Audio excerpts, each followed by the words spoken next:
Hi friends. అందరూ బాగున్నారా? ఇప్పుడు చెప్పాలంటే యాక్చువల్‌గా జీవితంలో ఒక రాయి పగలగొడుతున్నారనుకోండి. ఆ రాయి పగలగొట్టినప్పుడు జస్ట్ ఫర్ థింక్ ఒకేసారి పగలగొట్టలేరు. దెబ్బలు తగిలి, తగిలి, తగిలి ఒక సమ్మెట పోటు తీసుకొని దాన్ని కొడతారు. పగలదు. మళ్ళీ కొడతారు. పగలదు. మళ్ళీ కొడతారు. పగలదు. మళ్ళీ కొడతారు. పగిలిపోతుంది. అంటే ఒకే సమ్మెట పోటుకి రాయి అనేది పగలదు.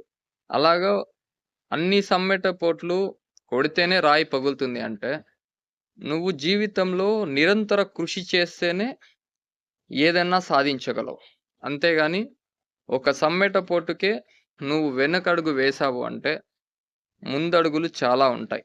అవి వేయాల్సింది చాలా వరకు ఉంటాయి. కాబట్టి జీవితంలో నిరంతర కృషి అనేది అవసరం. ఒక సమ్మెట పోటుకే ఒక రాయి పగిలిపోతుంది అంటే, అలాగా జీవితంలో ఎంతోమంది ఎన్నో సాధిస్తారు.